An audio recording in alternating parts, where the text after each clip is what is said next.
Good morning. Welcome to DFS Army's First Look NBA Breakdown, brought to you by FantasyDraft, the home of rake-free daily fantasy sports. I'm CashKeg, and today I'll be using FantasyDraft for lineup construction, top plays, as well as answering any questions you have on this 10-game NBA slate. But before that, little housekeeping. If you're not following me on Twitch, please give me a follow. Turn on those notifications so you know when we go live. Also, if you are not a member of DFS Army, head on over to dfsarmy.com and use promo code TWITCH. Save yourself 20% off your lifetime membership. And that includes all sports, college football, college basketball, MMA, golf when it rolls around again in January. Got a little break from that. We got everything covered. So with that, let's give a little look-see here. Got a little, what's up, Phil? How you doing, man? Got a little injury news to go over first. We got a bunch of it so far. Just kind of dictate the slate today. But big one, Nikola Vucevic is out again. He was out last night. They're on a back-to-back, so we're probably going to see some Birch again. Over on Fantasy Draft, we're going to talk about Isaac. He's going to be a great play over there at his price. He's kind of priced out on the other two sites, but over there he's pretty cheap.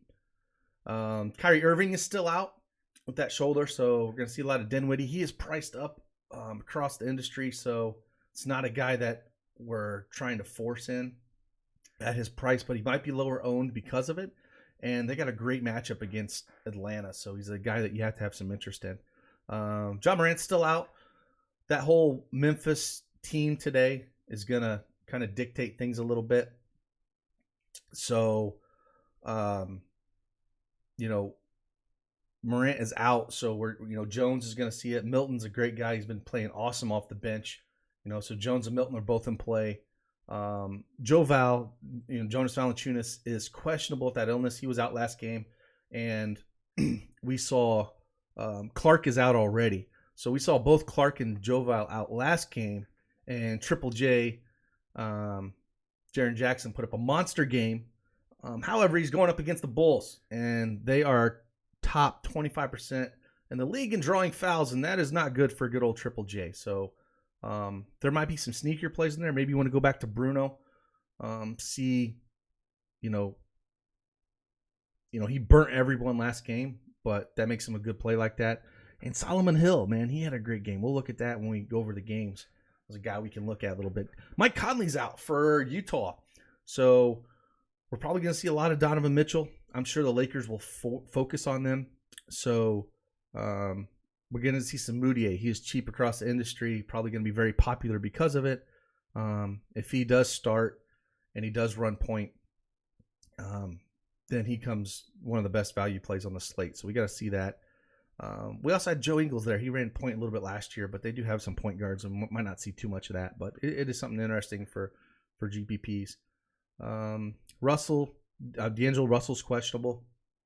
If he is again out, that whole Golden State team is just a dumpster fire. Really, the only guys you can really focus on, regardless who's in or out, is Pascal's going to get minutes and blow out or not. And then like Burks and Bowman, if those guys are out, you look at Robinson, but he doesn't do much. Aaron Baines is out, so Frank Kaminsky. If we look over on FanDuel today, he's only like 4,100. He is cheap, so he's a guy we can look at. Check Diallo's back though, so that could maybe limit some upside there. And he played some good minutes and had some good production, so that's the kind of guy that could hurt the upside a little bit. But Sarge, Frank, Check, all them guys are in play there. Again, against that Orlando team on a back-to-back without Vooch, you got to have some interest in that front court. Marcus Smart is doubtful. It's not a game I really want to target with Boston, Miami. So doesn't do a whole lot. Doesn't move the meter for me too much. Maybe a little bit more Jaylen Brown, but nothing I'm in love with. Goran Dragic is out for Miami in that same game. So that kind of boosts up maybe like a Winslow. I know he's just coming back, but he saw over, I think, close to 35 minutes off the bench. So, he runs a lot of point guard when he's out there. So you got to have to like Winslow a lot here in this spot with Dragic out. if he does play again back to back, we could have a lot of late breaking news. So it's one of these slates where you are going to want to be in our Slack chat with the breaking news that we post out there, the pivots off the guys. We're going to run down kind of how we feel lineup construction's going. And so you got to get in there, man. Going a little bit down. Hunter is doubtful for Atlanta. That's a great game we want to target a little bit of. He's out. We're probably still going to see a lot of Bembry there. He's probably the guy that I'm most interested in. I guess you look at Little Reddish. Kevin Hurd is also questionable in that game as well. Crab is out. So there could be a lot of minutes there from Bembry. We'll have to wait a little bit closer to lock to see about that. Again, Orlando, we don't have Aminu as well. So, again, like I said, Vooch is out, Aminu's out. They're going to be a little thin like they were before. Birch, Aaron Gordon, maybe, like I said, Isaac. Isaac's priced up again across the industry except for FantasyDraft. So, he's a guy that I'm very interested in there at that price. Let's see. What else we got that's Kyle Anderson, I guess, is a little interesting if he is out. Just because we know those minutes for, like I said, Solomon Hill. It could be interesting that no one will probably be on. And that just solidifies those minutes for D'Anthony Melton as well. So other than that, like I said, Check Diallo is probable. So that's just, takes away some of those minutes for Frank. And it makes it a little bit less interesting. But at FanDuel, like I said, Frank's how I'm starting my lineups. Basically him and Luka. So yeah, that's the news we got, man. Who else we got in here, man? What's everybody's doing today? How did everybody do last night? Everybody do well? Bad? Hungover? Hump day? No? Hello? All right. Let's head on over and check out FantasyDraft. We'll go by these games here and give her a look.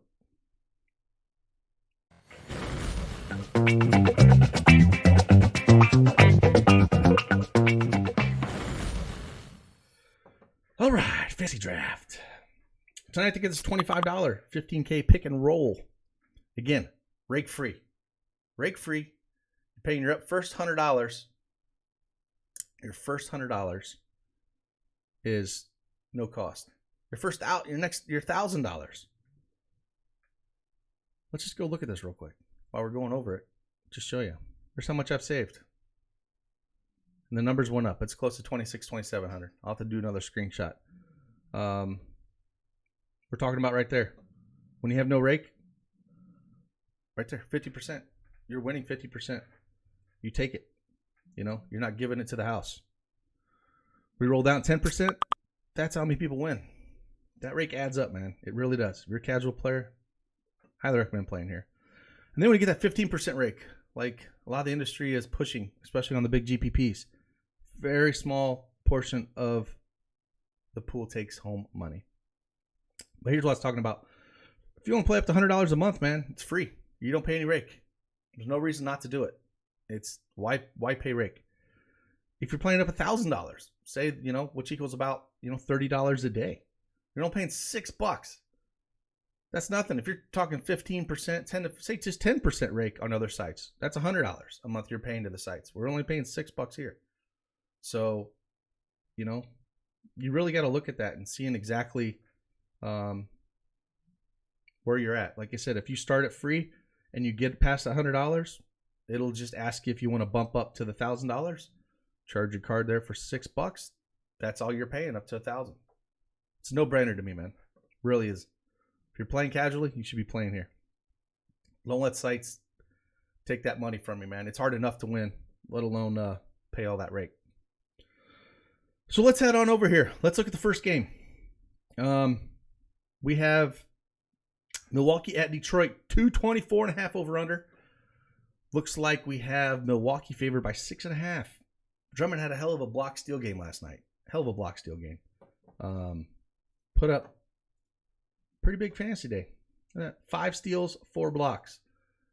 He was a hell of a scorer on FanDuel, but he didn't need him because Pirtle put up almost 50 spot. But, when they're 3 points apiece, they had up a bunch there on FanDuel. But, 17-14. Not great numbers. Up against Milwaukee. Don't think I have a lot of interest in him at 16-4. He's definitely in play, but I think there's better plays on the slate. Giannis, I probably won't go to him, especially in cash games, because Luka's right there, and he's a core play for me on the site, and basically every site. But Luka's cheaper than Giannis, and he's playing Minnesota, which is anemic at defense. They don't play defense. They don't know what defense is. So really the only guys I'm looking in this entire game, the thing is Detroit is on a back-to-back 3-4, which is not fantastic. Blake Griffin's 12-1. He only played 23 minutes last night. At 12K, we're looking at a 3x mark here over at Fantasy Draft. This is a spot that we can probably get some value out of. We're looking at 36 points at that 3x mark. He could do it. He almost did it last night. So if you were looking for a spot here, it's probably Griffin over in Fantasy Draft. There's not a lot of plays. Like I said, Brook Lopez is back, so Robin Lopez is not in play anymore. Middleton 11-6 is a little interesting. That is a little cheap. Didn't realize he was only 11-6 here. Again, he's not playing a ton of minutes because he's coming back. 17 minutes, he put up 32 fantasy points. He could easily, if he put in 30 minutes, he can crush that. So I guess it is Griffin and Middleton are the two guys that I would be interested in this slate. You can always play Giannis. I'm never going to talk you out of playing Giannis. But I just think there's better studs to play on this slate. So that's why I would kind of focus on those guys, really. Let's head on to the next game here. We have let's do the Suns Magic. So Phoenix Orlando 215 over under, and looks like Phoenix is favored by 1.5. Now Orlando again has a lot of injuries with Vooch out. They're again on a back-to-back 3-4 situation. Phoenix is on a 2-3 themselves. We got a lot of back-to-backs on this slate today. They just kind of hammered these games in. My favorite play out of this is Jonathan Isaac. He is 12-2. So he is priced accordingly here. And he's got big upside here with no Vooch. Going to play a lot of minutes. I'm not worried about Oubre, his defense at all. But like if you look at his price here compared to the industry, like he's 6'8 on DraftKings, he's 7'8 on FanDuel. I can get a little more behind the DraftKings price at 6'8. But this fantasy draft at 12-2 is just way too cheap for him. And I really like, he's going to play big minutes. He, again, he put up 39 against Golden State. He played Washington and put up only 26. He wasn't shooting real well, but he played 37 minutes. So really have no problem going back to Isaac here on this side. Like we talked about a little bit before, Frank is priced up a little bit here. I don't love this price at 10-8. So definitely not a must play, but someone you got to look at there in that front court with Baines out. Check is probable. He's coming back at 7-1. He's a guy that's interesting on this slate. Again, if he sees 20, 30 minutes, we've seen what he can do. He makes an interesting GPP piece. I wouldn't play him in cash games. But at that price, if we can see 20, 23 minutes, we can see some high upside there. So don't mind that play at all. Bamba's not really playing the minutes I want. Birch at 10-9's kind of rich for my blood. But, if he was the last piece. Gordon 11-6. If he plays, that's too cheap for him. But for me, it's Isaac is the guy that just stands out that's mispriced. And again, I don't mind Kelly Oubre Jr. on the other side. Even though with the length of Isaac, I don't mind going there at all. So it's a guy that I would look at playing. He's got 50-point upside that we've seen. And in this matchup, don't mind it. That's about it, man. Fournier 12-7, not a bad price, but closer to a ceiling. So there's not a lot of meat left on the bone there. And then Booker, his usage goes up if we don't have Rubio out there. But I just think there's better plays on the board. And like I said, Fultz has been playing decent, but that price is priced up as well. So not a guy that I would try to force in there. But if he's going to see 30 minutes, he's worth a look. Let's head on over to the Warriors and Hornets. We have this game at a 208.5 over under. Real low total here. Charlotte's favored by 4. Again, this all kind of hinges on the news in Golden State, what they're going to do. It's kind of a dumpster fire for me. If we get Russell back and he's going to play, then I don't like it at all. He's 15-4, so it's not like we're getting a discount off him at all. Devontae Graham's kind of priced out right now for me. He's been pretty consistent. Don't like that. Like I said, basically it's Pascal for me and Burks. I would have some interest in Burks and Bowman if we didn't have Draymond or Russell. Since this is a 7 o'clock start, we should have that news out. So definitely have to make sure we, be on top of that news, and they would open those guys up. Those guys are going to play the minutes regardless. If no Draymond, no D-Russ, then Pascal, Burks, and Bowman are the guys that are going to play, with Pascal being my favorite. They were getting blown out the other day, and he was still out there. So, yeah, man, that's basically what I'm looking at. What's up, Brandon? Yo. What's going on? Dread the spread. How you doing, man? Doing well over here. Just talking a little fantasy draft. So, yeah, that's what we're looking at there. Really don't have too much love on the Charlotte side at all. Like I said, they can't figure out what center they want to play. I just don't. I just a fade on the 10-game slate. I'm sorry. I have nothing for you there. Let's head on over to the next game on the docket and go to Miami at Boston. We got 211.5 over under. We again have Boston favored by what's like 5.5 right now. Miami's on a back-to-back again, 3-4. So Jimmy Butler is too cheap on the slate. 13-3 is too cheap for him, especially with Dragic out. Winslow at 10-7. I have a lot of interest in this in cash and GPP plays. I like this play. He runs the point. I like guys that have the ball in his hands. That means the peripheral stats are up. Assists. He does a little bit of everything. So I kind of like Winslow here. A lot of people like to go to none, but I'd rather go to Winslow, especially over here at Fantasy Draft at 800. So that's kind of where I'm leaning at early. Hero didn't play a ton of minutes. Last night I think he only saw 17 minutes last night in that overtime game. Not interested in that. With Winslow back, it kind of just puts a damper on him. And then on the Boston side, like I said, with Smart, I guess look at Jaylen Brown or Walker if I'm playing anybody here. I don't really like it, though. Tatum's way priced out. I have no interest in there. But I think I would look more on the Miami side. I guess interesting. You could look at like maybe a Olynyk at 8,200. But I don't think you need to go there. I think we're going to have some value in this Memphis-Chicago game that are going to open up some things. But he's interesting, in GPPs. He's got upside. So if you're going to take a punt for somebody that's got upside, I don't mind some Olynyk, I guess. But that's about it, man. Bam Bam, 13.5 is kind of priced out. I mean, if you're going to go their last piece, but not a lot of value. Let's go over to the Nets and the Hawks. This should be a fun game. This game is a 222.5 over under.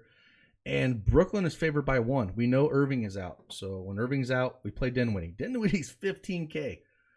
He's slowly been creeping up his price. It's been warranted, though. And you've seen what he's been doing. He's been putting up monster games. But if we're looking at that 3X mark over here on Fantasy Draft, that's tough. Like, he needs that 45 to hit value. Again, I mean, he's done it almost in the last 5 games. He's almost got there, and with that big 65-pointer, and it's a great matchup against Atlanta as well. So it's a spot I'm not missing. But he's 8.2K on DraftKings, 8.7 on FanDuel. Yeah, I said the usage is going to be there. It's a pace up spot. I mean, I don't hate it, but he's just priced towards the ceiling there. Trae Young on the other side is kind of very similar. He's priced up here where I think for less than 2K more on Fantasy Draft, I can get Luka. And I think Luka has a higher ceiling than Young here. And I think we have the value on a 10-game slate just to pay up for him. So with that being said, maybe we get a Dinwiddie Young lower ownership because they are priced at this point that they won't be highly zoned.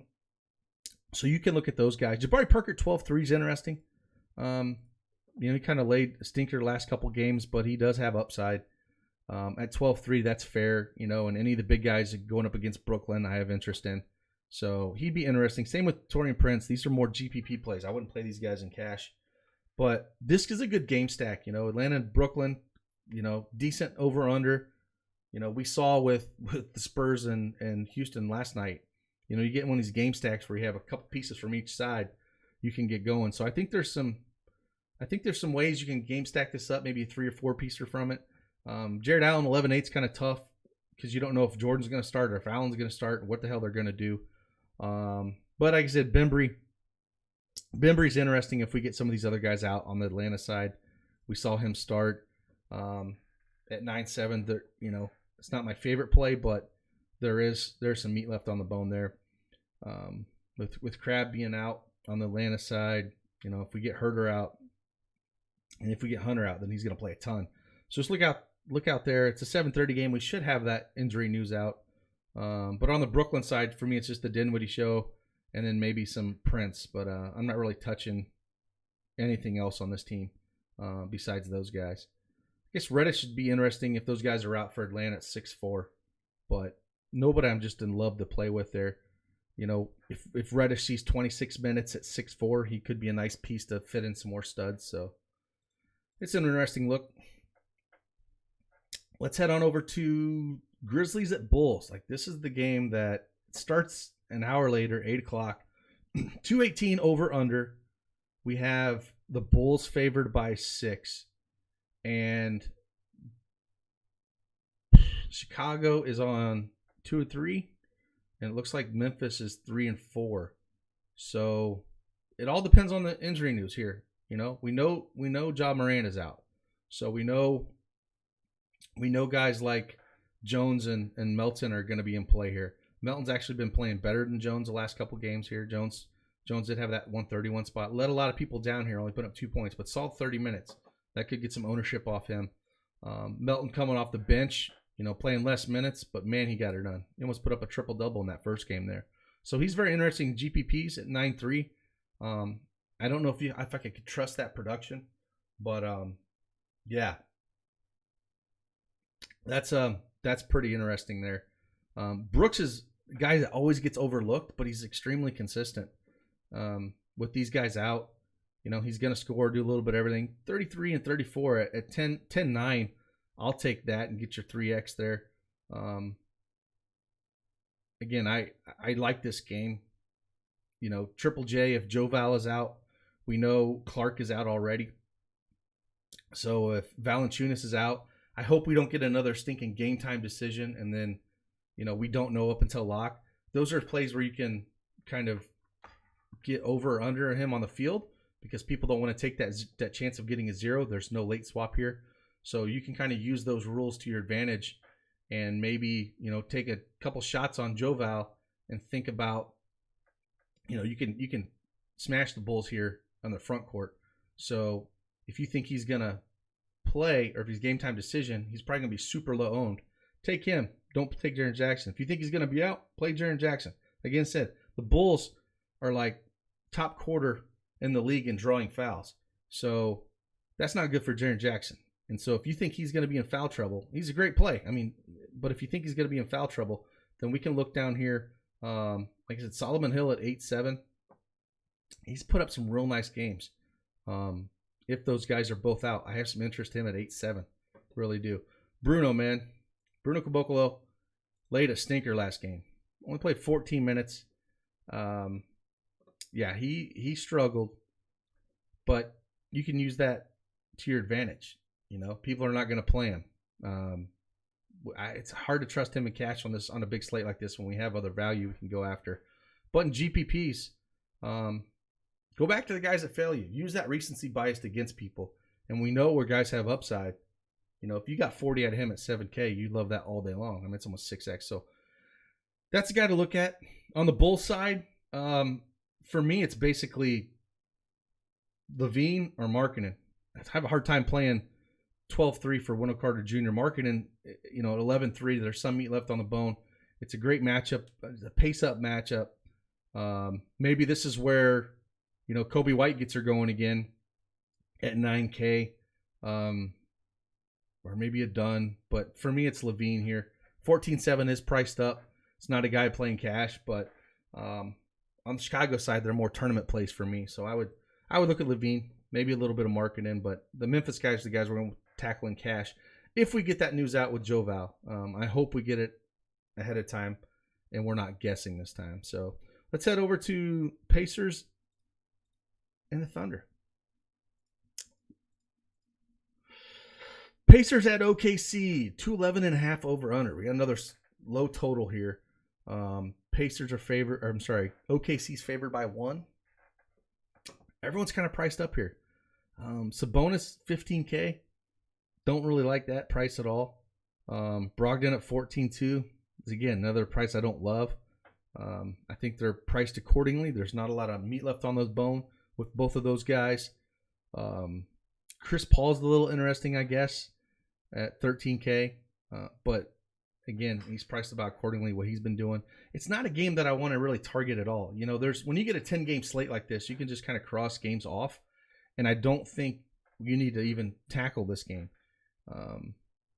If you want to take a few shots at some of these guys, it's just kind of a game I think you move on from. And you if there's going to be no injuries, the guys are priced accordingly. Don't try to force a guy in your lineup, man.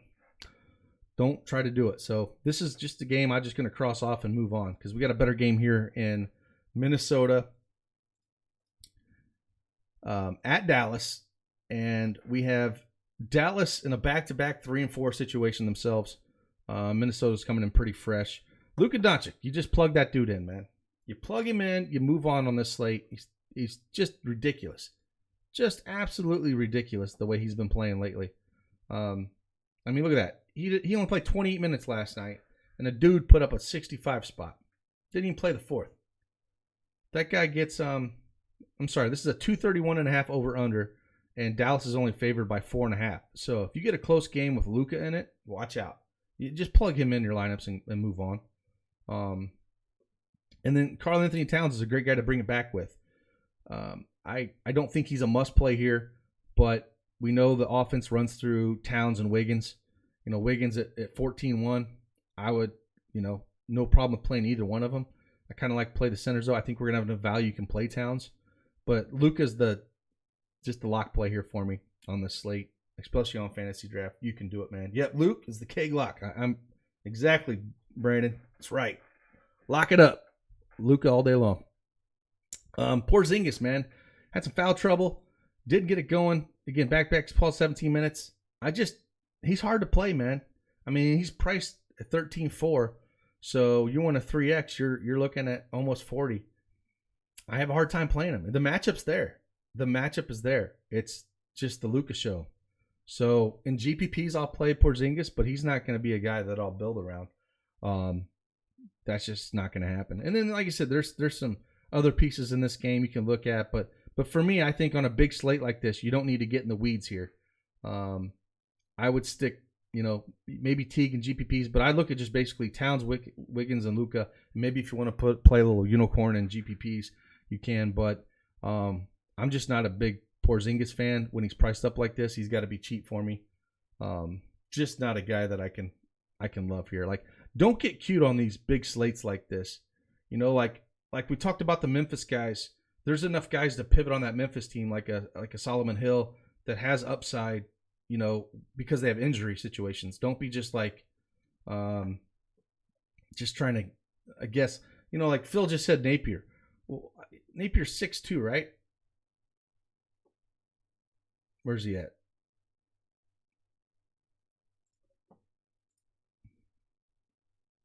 I just, he's probable, but I don't need to go there. I think you're getting too cute there. How many minutes you expect him to see? Is he going to play 12, 15, 20? If you say he's going to play 20 minutes, okay, then he's interesting. But That'd be like a deep GPP play for me. But yeah, let's move on to the next game again. Lock Luka and move on. Here's an interesting game because we have Conley out. We have the Los Angeles Lakers playing Utah. 210 over under. Another real low one here due to the defense. And we have Utah actually favored by 2.5. So that's a crazy line. With Conley out, Utah being actually favored. I got to double check that somewhere else, another source. Because that just seems... I know it's in Utah, but that seems freaking fishy. So it opened at a pick'em, and it's moved 2.5 to 3 to Utah. So that tells me that one of those big guys is going to sit. If that line's moved that much, and that over-unders went down 2 points as well, I wouldn't be surprised if we see a LeBron James or an Anthony Davis sit. Again, it's speculation, but looking at that line, and that just seems odd. They're both priced up. If one of them sits, play the other one for sure.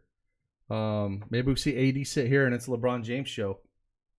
But again, I'm not saying they are. Just speculation. Looking at that line, it just seems really odd that that they're like that, and the line's dropped since it opened. So it's a 9:00 start time, so it could be funky. It's be one of those things to be on these, like FantasyDraft or FanDuel, where lineups don't where lineups lock. That could be a way to get over the field on some of those, but that's a little scary. We'll see though. Again, this is early. We still got 7.5 hours until lock. But on the Utah side with no Conley, going to see a lot of Mitchell or Donovan Mitchell here. He's extremely interesting at 13-2. He's going to play with Conley out. He'll probably run a lot of point, ball in his hand a bunch. We got Emmanuel Mudiay at 6'3". If he starts, he comes really interesting here at 6'3", probably one of your better value plays. If we're going to see up to 20 minutes, have a lot of but we got to know where that starting lineup is at. Like I said, we've seen Joe Ingles in the past play some point. But Moody at 6'3", I think he's going to be pretty popular with Conley out. They got a bunch of other guys. But yeah, that's making me think with LeBron James and Anthony Davis. I got to go dig into that more. But yeah, looking at that line, that's crazy. But that's where you're going to be looking at. I don't end this game. Like I said, Joe Ingles 9-9 GPP play. Bogdanovich 11-5. He can get it going as well. I don't mind him in GPPs. Gobert should be able to tear them up underneath, But to me, it's Mitchell. Mitchell's the play here with no Conley. He's the play that's underpriced. I'd probably, slide him in. Probably number here on FantasyDraft. Right after I play Luka, I'd probably slay Mitchell into my lineup. But yeah, let's keep an eye out for that Laker news, man, because that's kind of odd. The Hammer game. Sacramento at Portland. 217.5 over under. And it looks like Portland is favored by 3. Ever since Melo's been in here, he's really hurt Lillard with how his price is, because Melo's going to mellow and he's going to shoot the ball, and it just takes that usage and kind of spreads it out a little bit. Not saying we can't ever have ceiling games out of Lillard. I just think we'll see him less often as long as Melo playing. So that's something we got to look at. Hess Rockwell, what's up, man? How you doing? So yeah, take that for what it's worth. Melo at 12-2. Man, they didn't mess around pricing him up. I don't think I have a lot of love there, but he does have upside. He loves to steal rebounds from Whiteside. I know that. I watched a video this morning of him just ripping every rebound out of him, away from him. You don't take Melo's rebounds. But for a Hammer game, CJ McCollum at 12-7, there's some upside and some meat left on the bone there. I don't think anything on the Sacramento side I love. You could take a chance, I guess, at Kojo at 8-8. But it's, I'm I'm not expecting a barn burner out of him by any stretch of the imagination. But he's someone you could look at. But it's not like a hammer game. I'm just loving the play.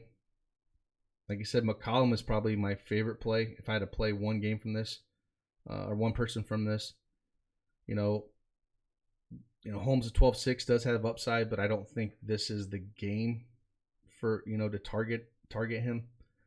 So for me, this is a pretty simple one. I'm just gonna focus on playing McCollum or just fading this hammer game completely. We faded it last night for the most part, and it worked out pretty well. So, Melo's always a sneaky punt. Let's head back on over and questions we got going on here. Yeah, Melo's gonna shoot. That's for sure, Brandon. That dude's gonna shoot. He's gonna steal rebounds.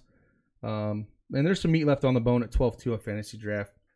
That's for sure. Like let's see what price he is on the other sites. He's a GPP play for me at this price though. It's not some lock play. He's 6K on FanDuel and 6.2 on DraftKings. So, they got him priced about right too. So I can't get overly excited. DraftKings seems to be way high on him.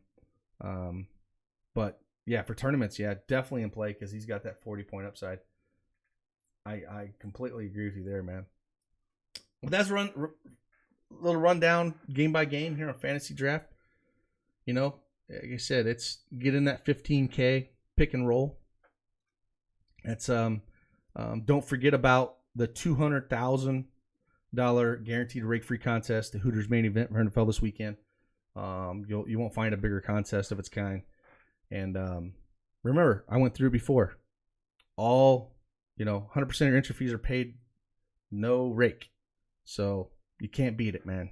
Got to get over the Fantasy Draft. Use referral code CHIEFST. Get a free 7-day trial membership if you're not a member already. So what else you got for me, guys? If you don't have nothing for me, might cut out of here. Go grab a little lunch. Get on them sheets. Hopefully we can get after it again today. I think it's going to be a fun one. Again, we're going to need that news with Joval. That's going to be the most important piece of news for me right now.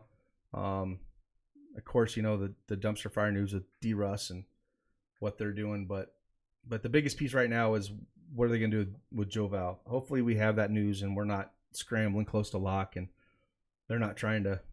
Again, it's an illness. Seems like everybody's sick these days. And I heard the Patriots took 2 airplanes to the last game they played, 1 sick plane and 1 healthy plane. So it's definitely going around. So we'll see if we have them or not. Like I said, we're going to get a lot of value in that game. It's a fun game to stack up there, Memphis and Chicago. So if you're not a DFS Army member, again, sign up using promo code Twitch. Save that 20%. Get over there. Get in Slack. Let us answer questions. Let us help you. Let us help you become a better player. That's what sets us apart. We're in there all day long trying to help your process, ladder system, talking everything. If you are a DFS Army member, make sure you head into chat and find the link for DraftKings tonight where we are having a free t-shirt swag deal. Get in there.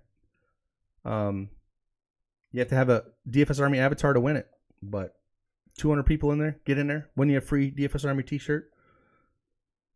It's going to be a good one. So with that, I appreciate you guys. Thanks for every one of you checking in, and I will see you on the flip side. Deuces.